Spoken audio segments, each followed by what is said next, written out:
Muy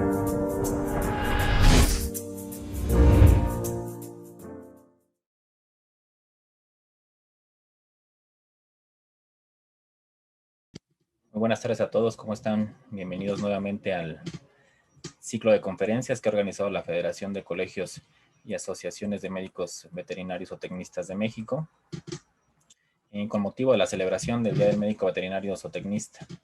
Está con nosotros el doctor Enrique Yarto Jaramillo, presidente de la ANBESU, quien nos acompaña el día de hoy, y vamos a iniciar con la conferencia que tiene el título La actualidad en medicina zoológica. ¿Qué hacemos o debemos hacer los médicos veterinarios o tecnistas con especies no domésticas? El doctor Enrique Yarto es médico veterinario y zootecnista por la Facultad de Medicina Veterinaria y Zootecnia de la UNAM. Cuenta con una maestría en Ciencias de la Producción y de la Salud Animal por la misma universidad. Además cuenta con diversos diplomados como en Medicina y Manejo de Fauna Silvestre, en Medicina, Cirugía y Zootecnia de Especies Menores y en Hematopatología en animales domésticos y silvestres. Cuenta con una amplia experiencia en clínica de animales de compañía no convencionales y fauna silvestre. Dentro de su destacada trayectoria ha sido o es presidente, del Instituto Mexicano de Fauna Silvestre y Animales de Compañía, vicepresidente de la Asociación Mexicana de Medicina de la Conservación, presidente de la Asociación Mexicana de Médicos Veterinarios Especialistas en Animales de Zoológico, Exóticos y Silvestres, la cual es socia de la Federación.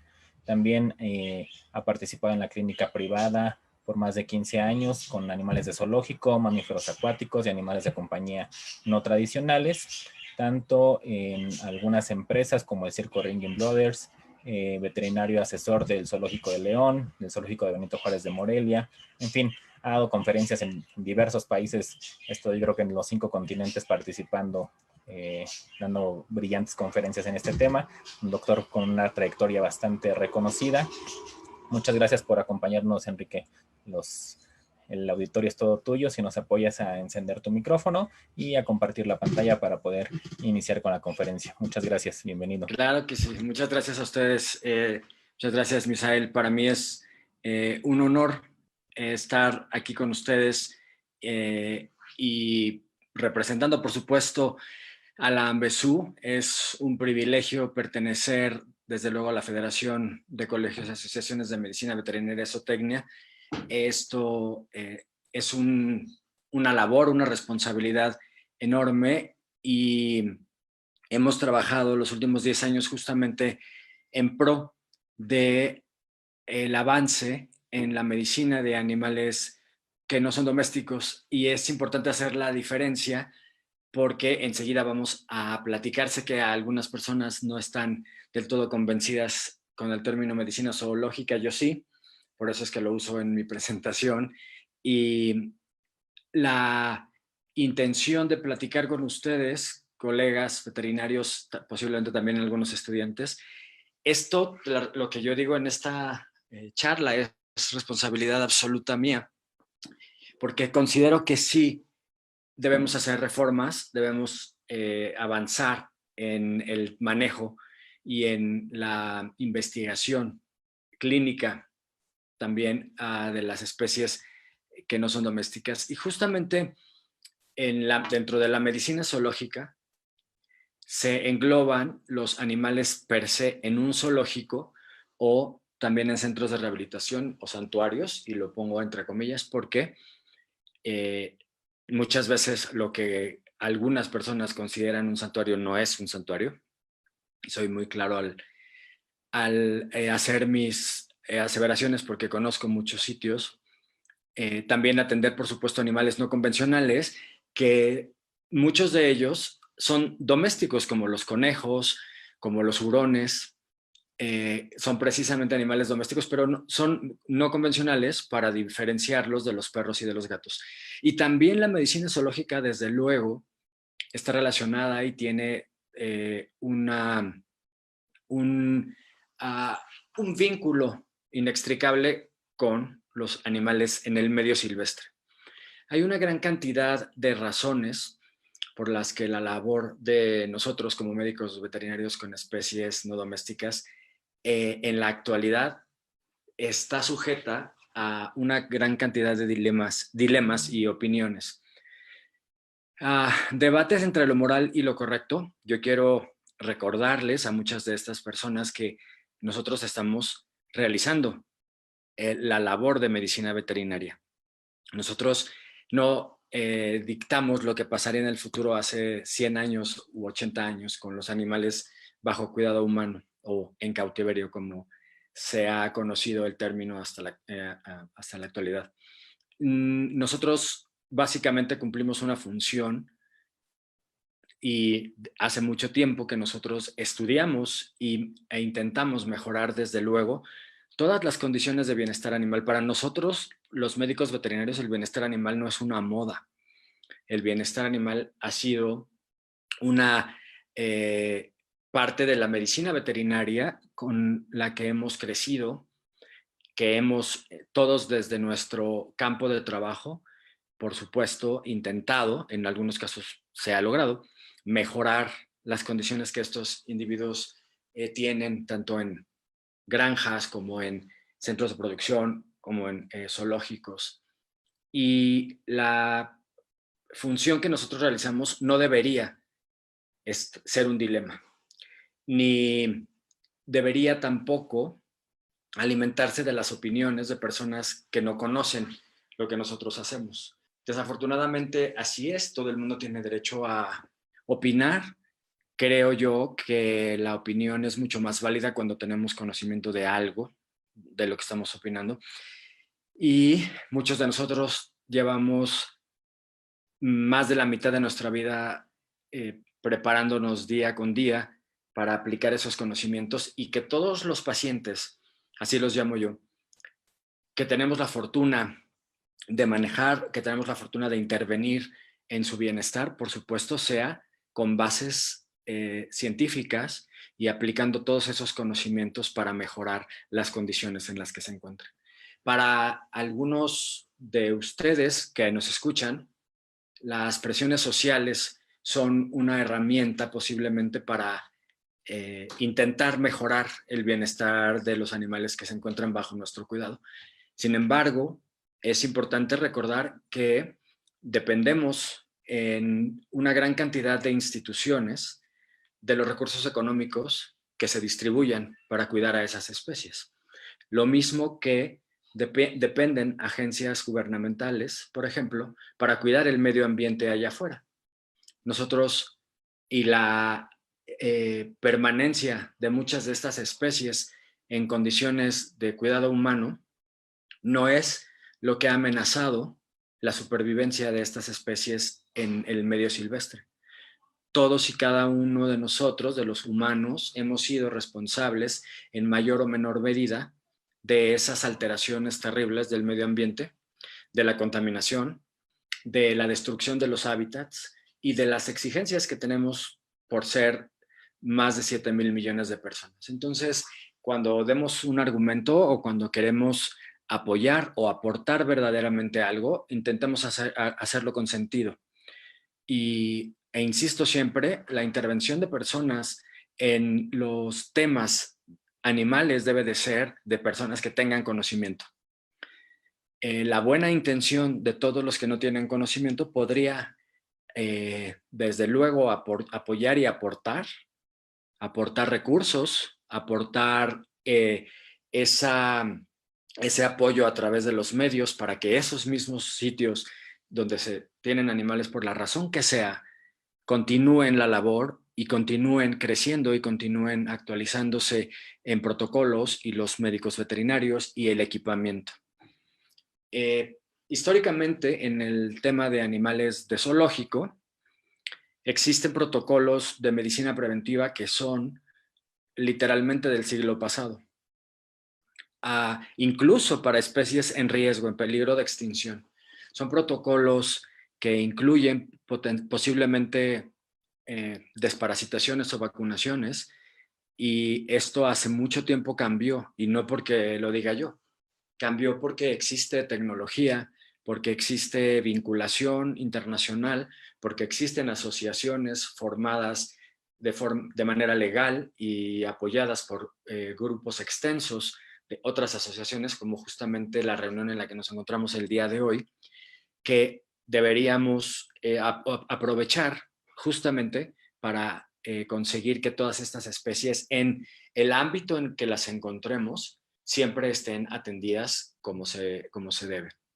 Nosotros, y siempre que tengo la oportunidad de platicar con colegas y con estudiantes, desde luego, comento la importancia de reducir emergencias con animales no domésticos. Esto quiere decir reducir en lo posible la medicina reactiva. Esto solamente se logra conociendo, escribiendo los protocolos universales, adaptados, por supuesto, a las instituciones en las que colaboramos y siguiendo estándares médicos adecuados y estándares médicos actualizados.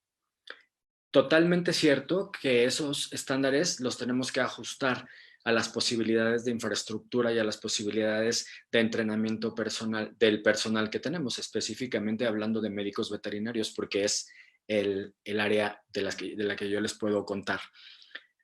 Siempre obteniendo información clínica veraz. No podemos suponer, no podemos adivinar, ni podemos testificar algo solamente por nuestra presencia o nuestra trayectoria. Tenemos que corroborarlo con datos clínicos.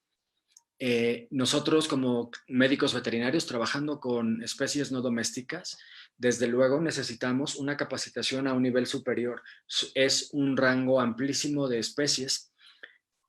Por supuesto que tenemos bases importantísimas en la medicina de perros y gatos, en la medicina de equinos, en la medicina de grandes especies, de porcinos, de aves, por supuesto, porque todos estos grupos tienen una contraparte doméstica, a excepción de los reptiles, pero definitivamente cuando nos formamos como médicos veterinarios, aprendimos de todas estas especies y cuando estamos en el campo de acción, desde luego, todo el tiempo estamos practicando y recordando y retomando y actualizándonos en todos esos temas. Requerimos, sin duda, que las instituciones que tienen estas especies apoyen esa capacitación y otras instituciones que puedan aportar la capacitación puedan formar alianzas.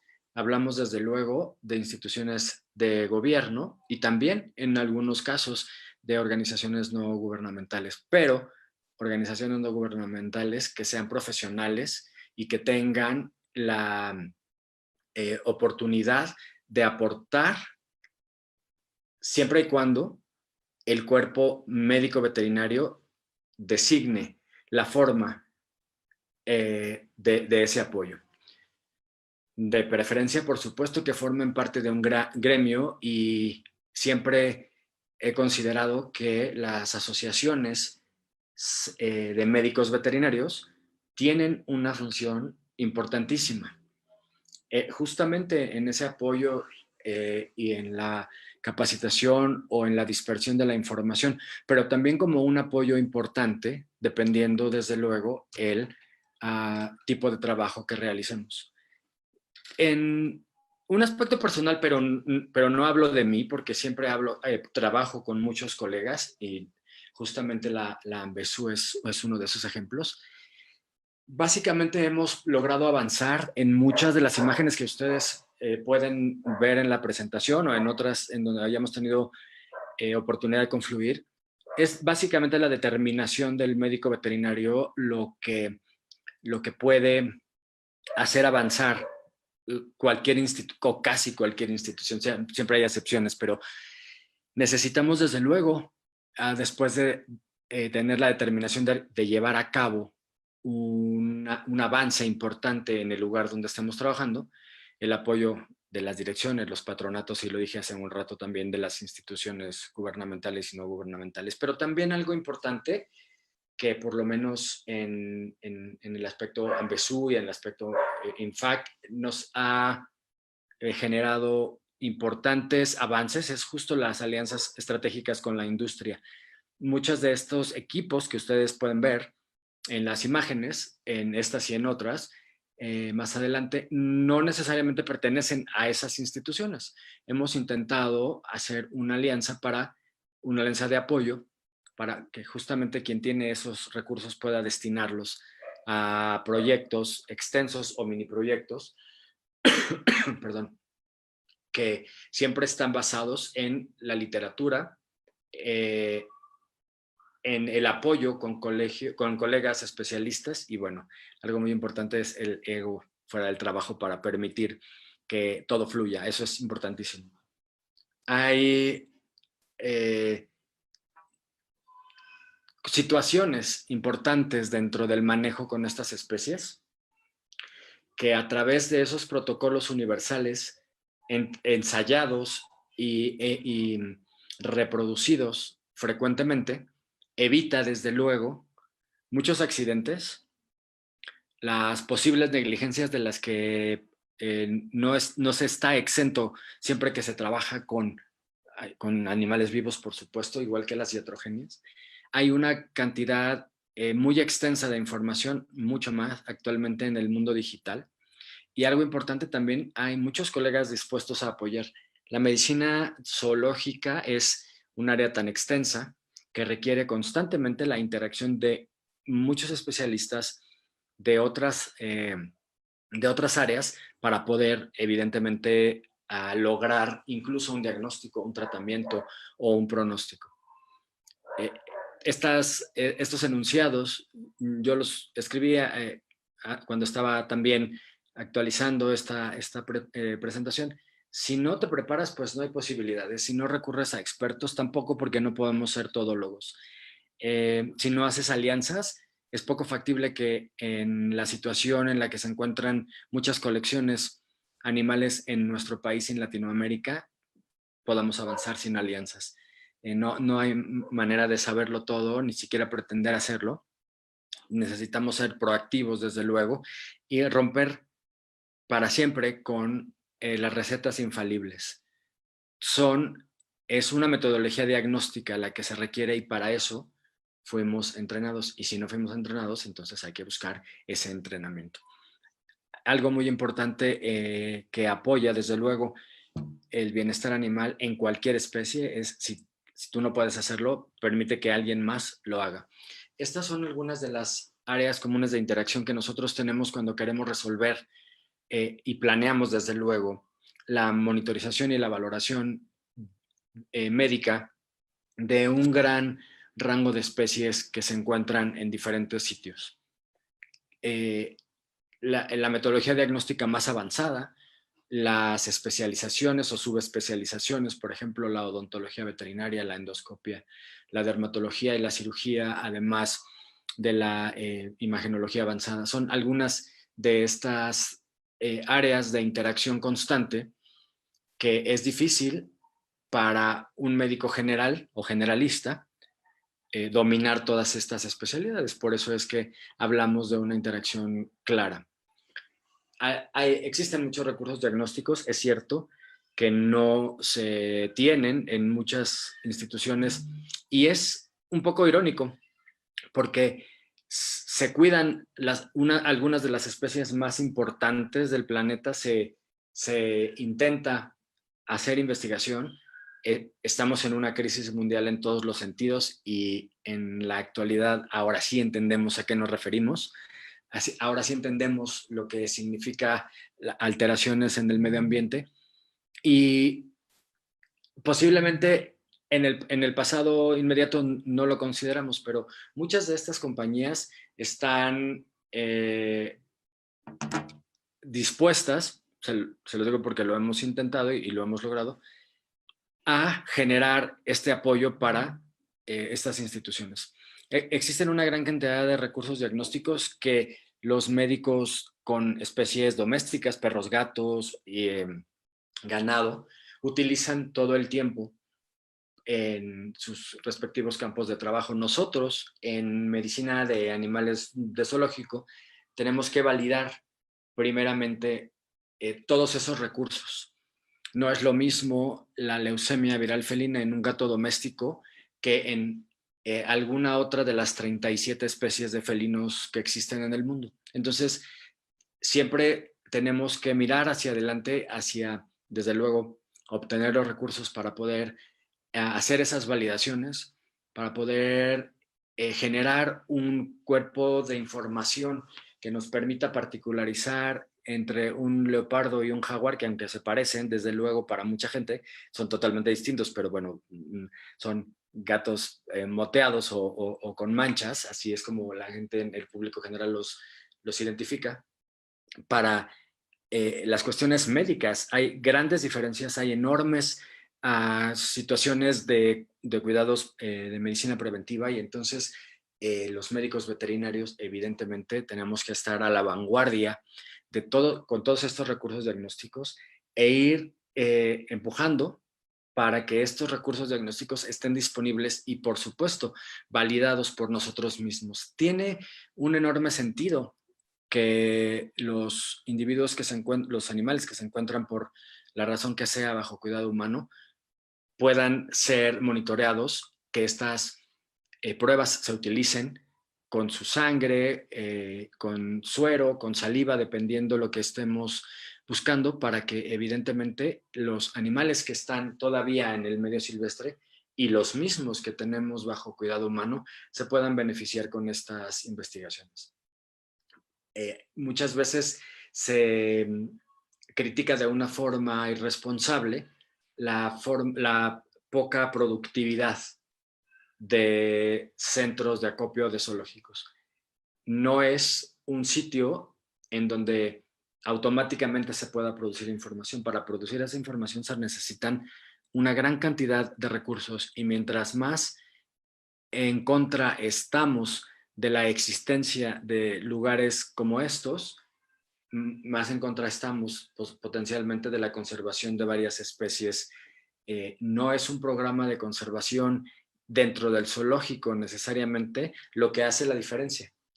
Para algunas especies pequeñas, desde luego, pero es la investigación que se genera todo el tiempo en estas especies lo que apoya la conservación in situ o ex situ. Cada día sabemos más de situaciones de riesgo en protocolos anestésicos con grandes animales.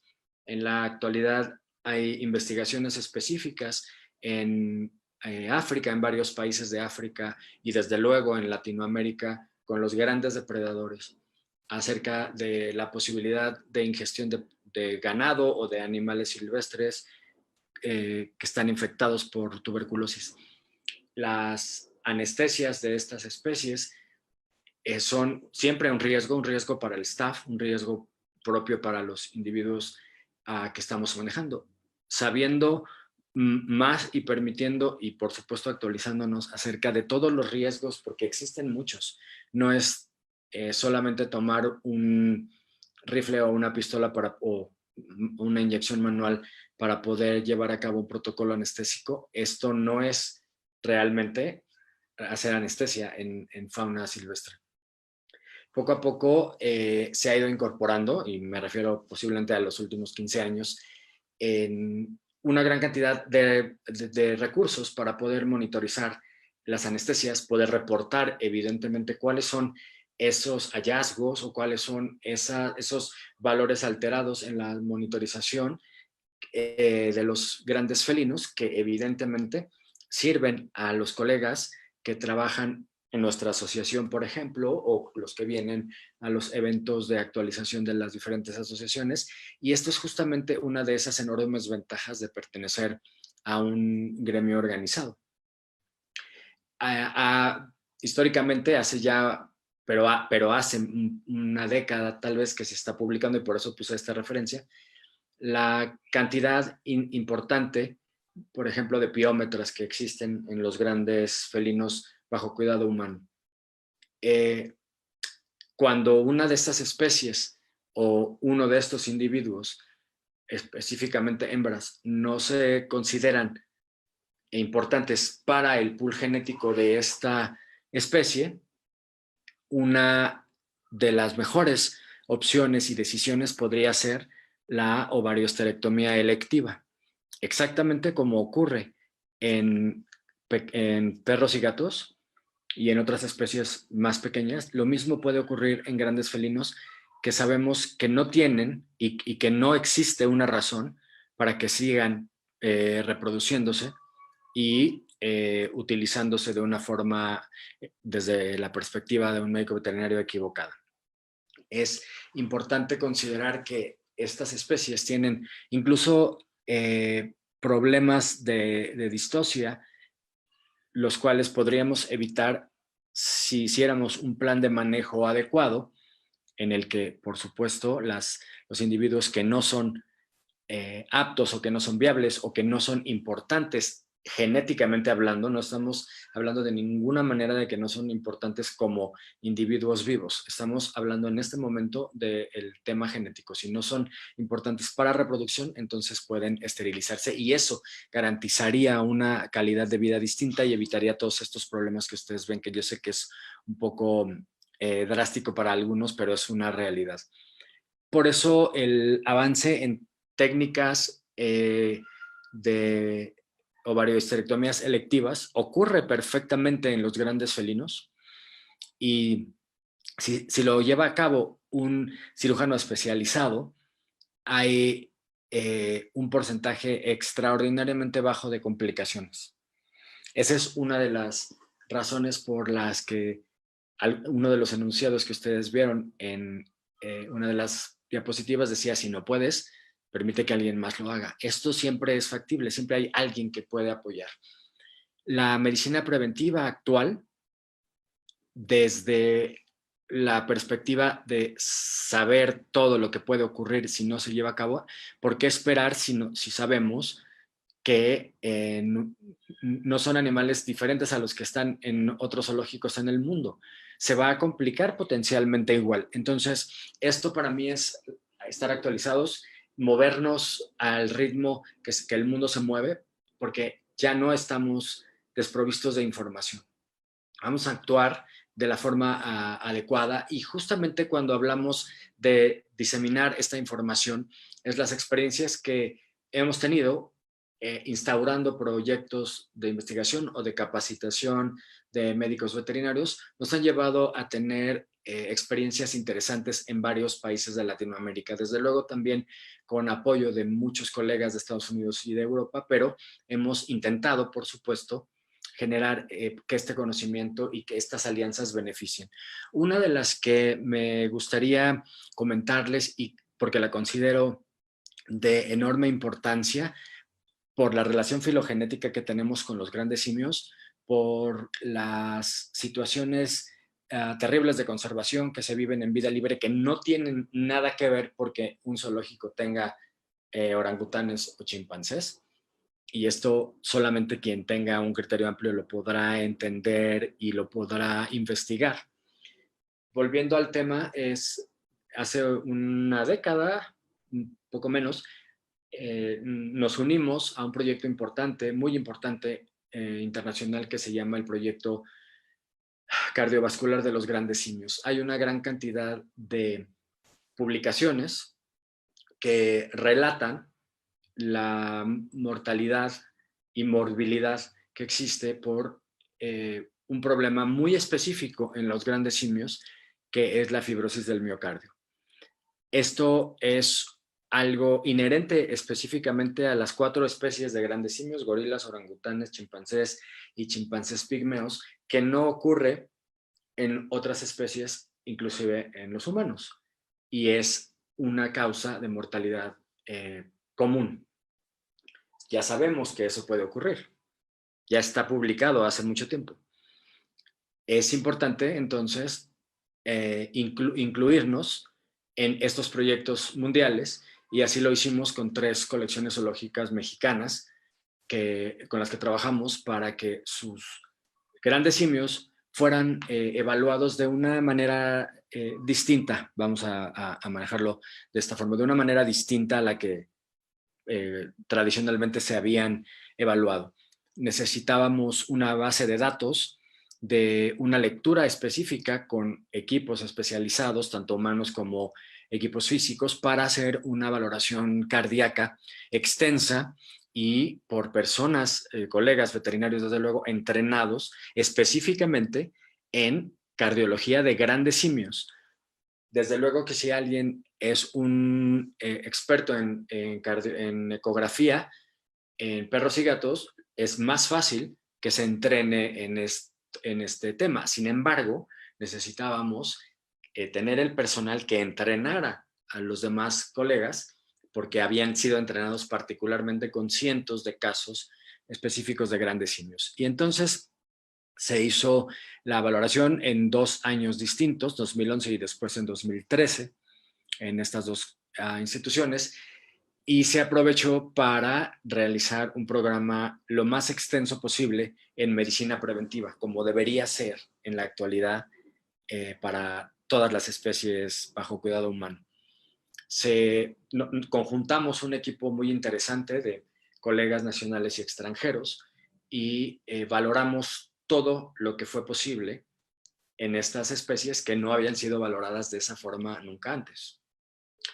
Todos estos exámenes específicos como frecuencia cardíaca, presión sanguínea, péptido natriurético cerebral, leptina, colesterol, todos estos parámetros debían ser estudiados y valorados particularmente y en cada uno de los individuos que incluimos en el estudio.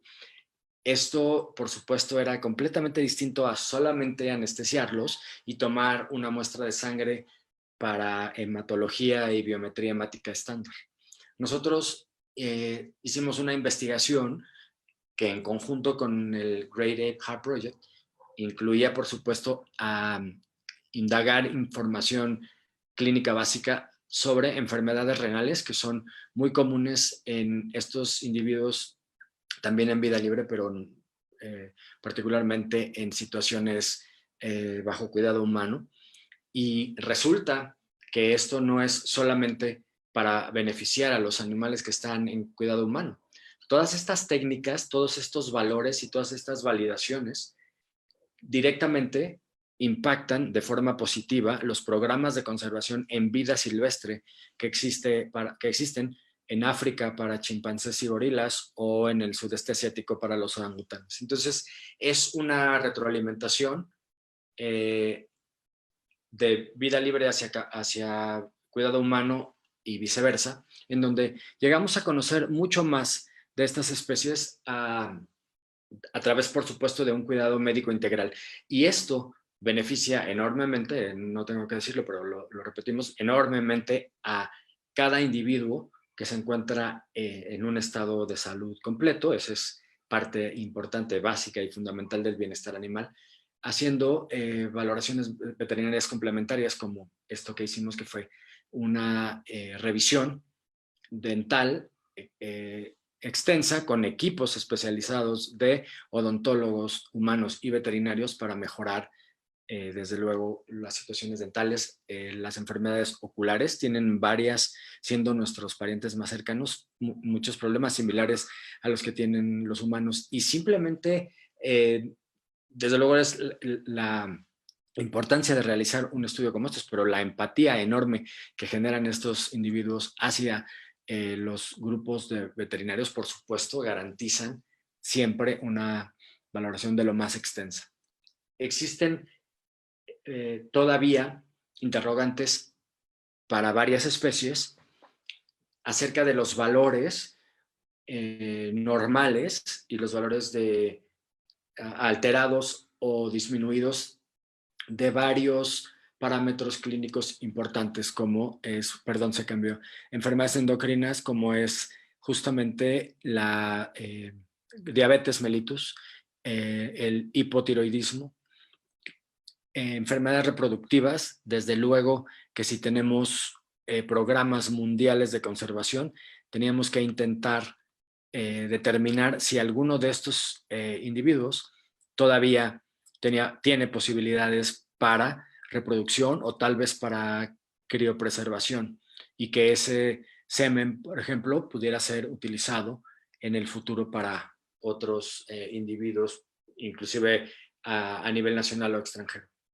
Hay una gran cantidad de enfermedades gastrointestinales que no necesariamente son del cautiverio o de cuidado humano, son simplemente porque son parientes cercanos de los que nosotros tenemos que estar siempre investigando acerca de Salmonella, Shigella, Campylobacter, Escherichia coli patogénica, que evidentemente mejoran también muchos de los protocolos, incluso para para problemas gastrointestinales en niños o en personas gerontes.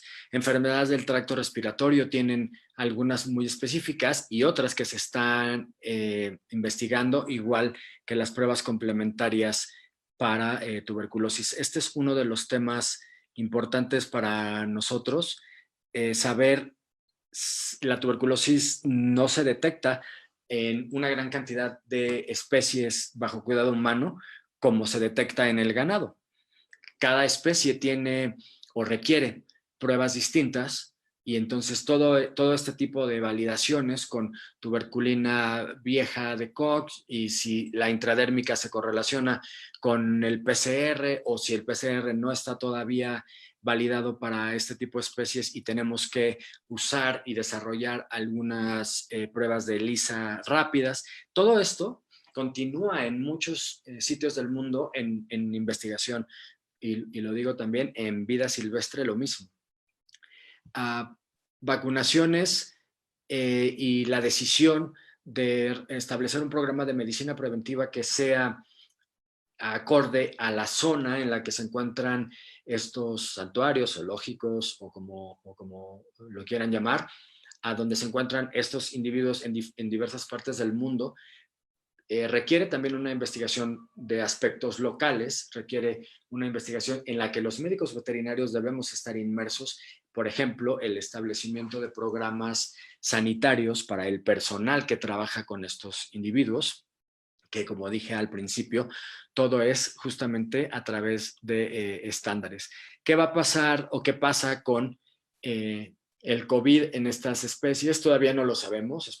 Esperemos que nada realmente grave como lo que ha pasado con la población humana, porque muchas de estas especies en vida libre no rebasan a los miles de individuos apenas. Entonces sería catastrófico. Sin embargo, los animales que están o los individuos que están bajo cuidado humano, posiblemente en el futuro cercano, estas pruebas se correrán en ellos, intentaremos saber si tienen anticuerpos. No estoy adelantándome a nada ni diciendo absolutamente nada concluyente del COVID, solamente son ideas que evidentemente si sabemos que son nuestros primos más cercanos, que la influenza humana les puede afectar, igual que la tuberculosis o cualquier otra enfermedad de humanos, pues evidentemente estaremos pendientes qué pasa con el COVID.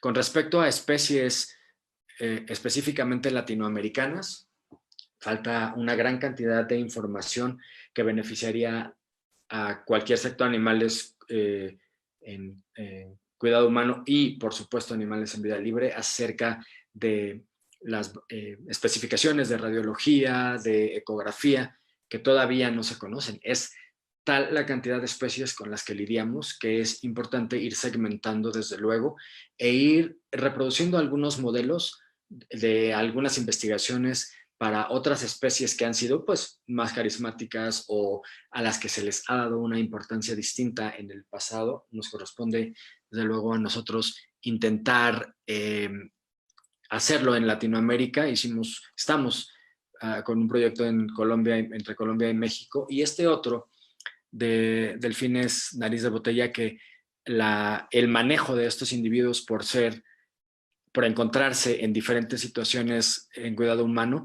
ha permitido otras investigaciones. No estoy de ninguna manera diciendo que tenerlos bajo cuidado humano sea la única oportunidad de investigarlos, pero le doy la vuelta al asunto. Ya que se tienen, es importante avanzar con la investigación. Hay técnicas específicas sobre todo para situaciones de emergencia, que son muy comunes en los mamíferos acuáticos, tanto en vida libre, por ejemplo, en los varamientos, que sería importante detallar estas técnicas con otros animales en cuidado humano como los delfines. Y justamente hemos trabajado para determinar qué es normal de lo que no es, para justamente esa información, una vez que está publicada, estamos trabajando todavía en cuestiones estadísticas, pudiera servir para animales en vida libre, desde luego, que pudieran estar lesionados y en los que se tuviera que intentar o efectuar alguna técnica de salvamento, alguna técnica de emergencia por ejemplo, se me ocurre un neumotórax o algún traumatismo severo. Esta investigación nos ha llevado 4 años. Ha sido algo interesante, pero por supuesto se han requerido de recursos que hemos tenido que buscar constantemente entre diferentes grupos y asociaciones para llegar, desde luego, a validar todo esto. No podemos solamente suponer que sirve, tenemos que validarlo en individuos sanos para después utilizarlo potencialmente en alguno que lo requiera de emergencia. Y también hace un tiempo hicimos un acuerdo con algunas empresas con las mismas que hemos trabajado este tipo de cosas y lo llamamos medicina de tiempo real. Para cualquier especie se puede, sin duda, para cualquier especie se puede colectar sangre. Por supuesto, hay formas muy distintas de manejo a pacientes domésticos, pero el avance que se ha tenido incluso con medicina de reptiles nos ha permitido, desde luego, hacer valoraciones mucho más concretas de los individuos con los que trabajamos en cualquier rango que estos se encuentren y evidentemente proveyendo todo el tiempo de información mucho más avanzada y mucho más clínica de lo que en el pasado pudimos hacerlo. La medicina con las especies de compañía no convencionales ha avanzado enormemente. Tenemos la fortuna de tener hospitales de alta especialidad que frecuentemente, o posiblemente en los que algunos trabajamos, o que frecuentemente también apoyan a zoológicos y a otras instituciones. El armamento tecnológico con el que contamos en la medicina zoológica actual, evidentemente se va expandiendo. Yo sé que no es en todos los momentos, ni para todas las especies, ni en todas las regiones, pero existen ya varios equipos y varios hospitales que pueden dar estos servicios y es importante que los colegas lo sepan porque lo hacemos todo el tiempo y es importante cuando tengan una necesidad como estas, saber a quién recurrir, saber en dónde se puede avanzar, incluso para programas de recuperación de especies que están en serio peligro de extinción en la naturaleza. Se hacen acuerdos, depende por supuesto de la apertura de las direcciones, de la apertura de los hospitales para poder investigar. Se ha facilitado cuando trabajamos en equipo y a través de instituciones, absolutamente. La Asociación Latinoamericana de Veterinarios de Fauna Silvestre, que es una asociación hermana de la AMBESU, cuando hemos hecho algunas conferencias importantes, de estas conferencias ha salido específicamente material para artículos en una de las referencias mundiales más importantes, que es el libro del Dr. Fowler, justamente de colegas latinoamericanos trabajando con especies y en situaciones de conservación o con miras a la conservación de las especies silvestres. Por eso mi concepto de medicina zoológica es mucho más amplio que solo hablar de animales de zoológico. Animales del medio silvestre, en minutos podemos saber, con el avance tecnológico y desde luego con el equipamiento, en minutos podemos saber establecer un diagnóstico y muchas veces, desde luego, un pronóstico y también un tratamiento. Este proyecto lo llevamos a cabo entre 3 países para investigar las particularidades de una de las especies más interesantes de grandes carnívoros de Latinoamérica. Esta es una especie que únicamente se distribuye en el sur de América y es la única especie de úrsido justamente de Sudamérica. Colectamos información importante que justamente fue publicada en ese libro y lo más importante no es eso, no me refiero a los logros personales, nos referimos a lo que ha repercutido que estos individuos y que los protocolos de anestesia y los protocolos de monitorización que se hacen con individuos que podemos manejar más fácilmente puedan reproducirse en vida libre y pueda haber, desde luego, una mayor seguridad para trabajar con estas especies que de por sí están declinando, sus números son cada vez más bajos. generar información de pacientes gerontes, cuáles son los mejores protocolos de anestesia, cuáles son, desde luego, los más seguros en ciertas condiciones para después poder extrapolar esa información y esa data hacia animales de vida libre. No nos limitamos básicamente por ideas, muchas veces nos limita la cuestión de los recursos, pero luchamos constantemente para que esos proyectos tengan un mérito y que ese mérito se pueda compartir con colegas y que las nuevas generaciones estén plenas de información. Hacemos encuentros como muchas otras asociaciones, supongo que todas, encuentros anuales o bianuales para compartir toda esta información, para dispersar la semilla del progreso y para que obviamente ningún individuo bajo nuestro cuidado sufra por no tener información, los médicos veterinarios por no tener la información adecuada. Así que la medicina veterinaria de animales de zoológico en la actualidad e incluso de animales no convencionales o animales en vida libre requiere diagnósticos completos y precisos. Es la única forma en la que, por lo menos en nuestra ideología, nos ha dado la oportunidad de la resolución de casos y algo muy importante, del establecimiento de valores de datos para colecciones animales que en muchos casos tienen pacientes gerontes que igualmente deben ser provistos de la mejor calidad de vida. Por eso insistimos en que el trabajo con estas especies sí se relaciona con la investigación, definitivamente con investigación interna, o cuando es una investigación mucho más fastuosa, evidentemente tiene una repercusión incluso universal. La conservación y la preservación de los recursos solamente se puede llevar a cabo si conocemos esos recursos y si tenemos una relación directa con esos recursos. No quiere decir que los vamos a mantener a todos bajo cuidado humano, quiere decir que vamos a saber cómo cuidar a los que están bajo nuestro cuidado y los que están desde luego en vida libre. Y la educación no solamente se refiere a ir a un sitio y ver a un individuo y leer un letrero.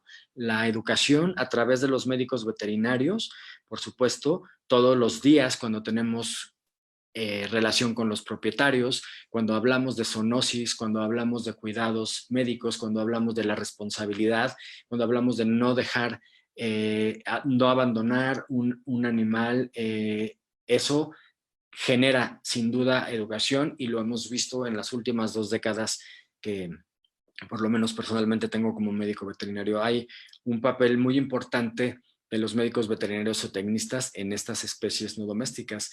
Me da muchísimo gusto que me hayan dado la oportunidad de compartirlo con todos ustedes. Todos los animales, no importando el valor comercial, requieren una atención profesional y de primer nivel. Muchísimas gracias y creo que el moderador podría apoyarme con algunas preguntas si es que o comentarios si es que los hay. Muchas gracias, Enrique. Al contrario, un gusto. Gran ponencia, muchas gracias. Voy a leer algunos comentarios, realmente te han mandado muchos saludos de Sonora, Morelos, de Baja California Sur. Gracias, amigos. De Guadalajara, algunos colegas de Brasil. Hay una pregunta aquí que es, digamos, un tema reciente con el tema de la COVID. Sí. Me preguntan sobre la relación de la COVID y los casos que se presentaron con los tigres en Nueva York. Sí, es una situación que no podemos generalizar. En ese caso en particular, dadas las situaciones o las circunstancias en las que estaban esos individuos en particular, hubo un contagio seguramente o se esclareció de los manejadores hacia estas especies. Es un punto de inflexión bien importante. No sabemos tantas cosas que es necesario seguir investigando. Eso es a lo que pugnamos, por lo que pugnamos siempre los médicos veterinarios que trabajamos con estas especies. Necesitamos hacer mucha investigación e incluso de temas como estos, de los que no se sabe prácticamente nada. No tenemos, por supuesto, una vacuna y los seres humanos estamos siendo directamente afectados. No sabemos qué va a pasar con el medio silvestre, con otras especies y con otras posibles pandemias.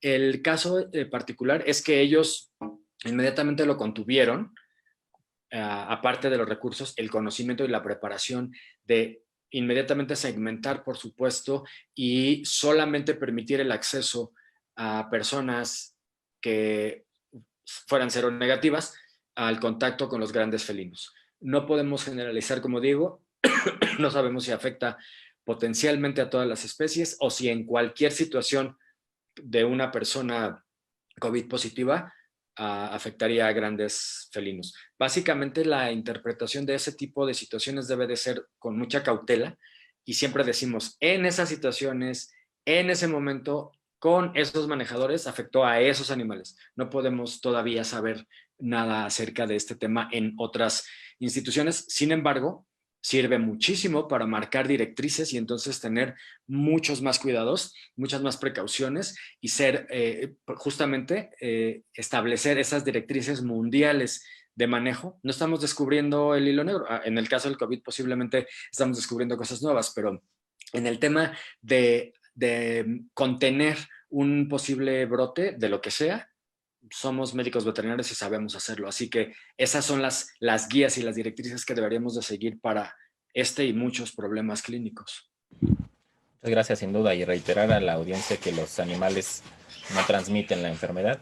Realmente Así han es. sido, como bien mencionas, casos aislados que se han detectado y se seguirá investigando, pero hasta el momento no es una situación de riesgo.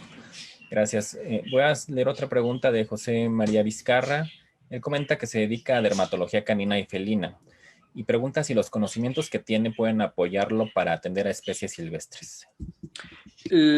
Sin duda, José, el diagnóstico y los procedimientos diagnósticos que tú realizas son iguales. Que se pueda aplicar dependería directamente de qué manejo tú o alguien más que se pueda especializar en el tema de exóticos o de animales no convencionales pudiera apoyarte, porque el manejo físico o la contención química para la obtención de muestras, eso sí es radicalmente opuesto a los perros y los gatos. Ahí es donde muchas veces se tienen conflictos porque se puede hacer un raspado, se puede hacer una biopsia, pero si no se conoce el manejo específico de especie, ahí es donde se complica. Pero desde luego, ustedes que son especializados en un tema siempre nos apoyan cuando nosotros realizamos manejos y entonces pedimos el apoyo de un dermatólogo en este caso. Claro que sí. Muchas gracias. Adriana Perea comenta que ¿cuál considera usted que es el reto al que se enfrenta la educación veterinaria y en relación a la medicina en este tipo de animales? Y también si la capacitación que se imparte a los estudiantes has podido detectar algunas debilidades o áreas de oportunidad durante la formación. Bueno, son muchas preguntas en una y no quiero yo uh, hablar en general. Considero que en la parte clínica hay muchas falencias, en la parte clínica de animales no convencionales en muchas instituciones, incluso en muchos países, pero no solamente de Latinoamérica. He tenido oportunidad de comentar con otros colegas en otros continentes y es algo muy similar. No se le ha dado la importancia y no se le dio la importancia a tiempo. Es por eso que estamos viviendo situaciones que nunca nos imaginamos como humanos. Si tuviéramos más precaución y si tuviéramos más información y si pudiéramos ser más responsables globalmente hablando para cuidar los recursos, seguramente la importancia de esos recursos debería de ser explotada para preparar profesionistas que pudieran resolver y responder a estos problemas y muchos otros. Muchos problemas de conservación con especies en el medio silvestre, una enorme cantidad de problemas por contaminación, una enorme cantidad de enfermedades emergentes. Considero que la respuesta la tenemos todos. Definitivamente no se le ha dado la importancia que merece y no es porque sea un área que me apasione, es porque es un área tan extensa de la que podríamos tener una gran cantidad de información, porque las interfaces actualmente entre animales domésticos, el hombre y animales silvestres, cada vez son más estrechas, cada vez hay menos separación. Definitivamente sería desde una perspectiva personal, y por eso es que hemos generado una gran cantidad de programas de actualización, de programas que puedan preparar a los clínicos para hacer clínica, de programas que puedan apoyar a los médicos veterinarios de zoológico y a todos los estudiantes que no han tenido, por la razón que sea, la oportunidad de ser entrenados en estas especies. Lo considero sumamente importante. Las falencias, pues creo que las estamos viviendo desde hace 5 meses que estamos parcialmente encerrados o completamente encerrados. Ahí está una respuesta. Muchas gracias, Enrique. Pues ya nada más vamos a mandar algunos saludos al doctor Víctor Manuel Iriart desde Sonora, que nos está acompañando, a la doctora Tania Núñez, a Antonio Rodríguez, Ofelia Martínez, Héctor Conde. La verdad es que te han mandado muchas felicitaciones y reconocimiento mucho a la trayectoria y la experiencia que tienes, y agradeciendo que nos hayas compartido este importante tema el día de hoy. Muchas gracias, Enrique. Ya nos vamos, terminamos el día por hoy. Muchas gracias por acompañarnos y síganos en nuestras redes sociales para poder ver las próximas conferencias, y muchas gracias a todos. Hasta luego. Un abrazo a todos. Nos vemos pronto por ahí. Gracias.